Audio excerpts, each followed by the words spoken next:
ధరణి పోర్టల్ను ప్రక్షాళన చేస్తామని, భూ సమస్యలన్నింటినీ పరిష్కరిస్తామని ఎన్నికలకు ముందు ఊదరగొట్టిన కాంగ్రెస్ 4 నెలలు గడుస్తున్నా ఆ ఊసే ఎత్తడం లేదు.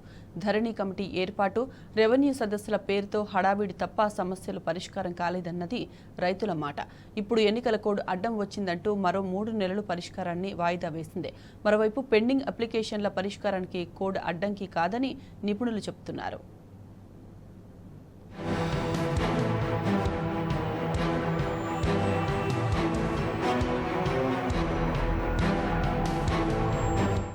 రెవెన్యూ శాఖలో దరఖాస్తుల స్వీకరణ, పరిష్కారం అనేది నిత్య ప్రక్రియ.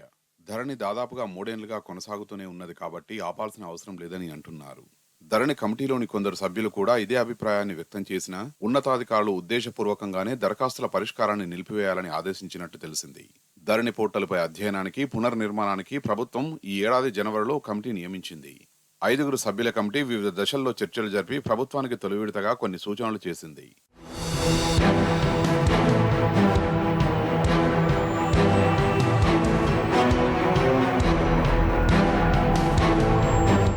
కమిటీ ప్రకారం ప్రభుత్వం ధరణి పెండింగ్ దరఖాస్తుల పరిష్కారానికి మార్చి 1వ తేదీ నుంచి స్పెషల్ డ్రైవ్ పేరుతో కార్యక్రమం ప్రారంభించింది. ధరణిలో వివిధ మాడ్యూళ్ల కింద మొత్తం 2,48,598 దరఖాస్తులు పెండింగ్ లో ఉన్నాయని, వాటిని 9 రోజుల్లోగా పరిష్కరిస్తామని ప్రకటించింది.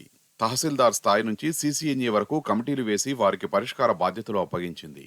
ప్రతి దరఖాస్తును క్షుణ్ణంగా పరిశీలించి పూర్తి నివేదిక వచ్చిన తర్వాతే పరిష్కరించాలని ఉత్తర్వుల్లో ప్రభుత్వం స్పష్టం చేసింది. ఇందుకు గరిష్టంగా వారం రోజుల గడువు విధించింది. క్షేత్రస్థాయి పరిశీలనలు పూర్తయ్యాక తహసీల్దార్, RDOకు, కలెక్టర్కు నివేదికలు అందించడం, దరఖాస్తును డిస్పోజ్ చేయడం 8 రోజుల్లో సాధ్యం కాదని నిపుణులు అప్పుడే స్పష్టం చేశారు. అప్పట్లో మార్చి మొదటి వారంలో ఎన్నికల కోడ్ వస్తుందనే ప్రచారం జరగడంతో తూతూ మంత్రంగా 4-5 రోజులు హడావిడి చేసి కోడ్ను అడ్డం పెట్టుకుని నిలిపివేసి ఎన్నికల్లో లబ్ధి పొందేందుకు స్పెషల్ డ్రైవ్ నాటకం మొదలుపెట్టిందనే ఆరోపణలు కూడా వచ్చాయి. దీనికి తగ్గట్టే ప్రభుత్వం మొదటి 9 రోజుల్లో ఒక్క దరఖాస్తును కూడా పరిష్కరించలేదు. ఎన్నికల కోడ్ రాకపోవడంతో స్పెషల్ డ్రైవ్ను మార్చి 17 వరకు పొడిగిస్తూ 11న ఉత్తర్వులు జారీ చేసింది. ప్రభుత్వం అంచనా వేసినట్టే కేంద్ర ఎన్నికల సంఘం మార్చి 18న ఎన్నికల షెడ్యూల్ ప్రకటించింది.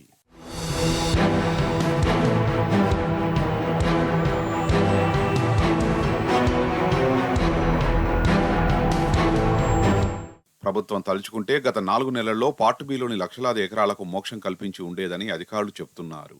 ఇవన్నీ పరిష్కారమైతే దాదాపు 10 లక్షల ఖాతాలకు లబ్ధి చేకూరుతుందని అంచనా. అదే జరిగితే రైతు బీమా, రైతు భరోసా వంటి పథకాలపై అధిక భారం పడుతుందని, కొన్ని నెలలు పక్కన పెట్టాలని ఉన్నతాధికారులు సూచించినట్టు తెలిసింది. ఆధార్ సీడింగ్, అక్షర దోషాలు, పేర్లు తప్పుగా పడడం వంటి చిన్న చిన్న సమస్యల్ని కూడా పరిష్కరించకుండా పక్కన పెట్టేయడంతో రైతులు రెవెన్యూ కార్యాలయాల చుట్టూ ప్రదక్షిణలు చేస్తున్నారు.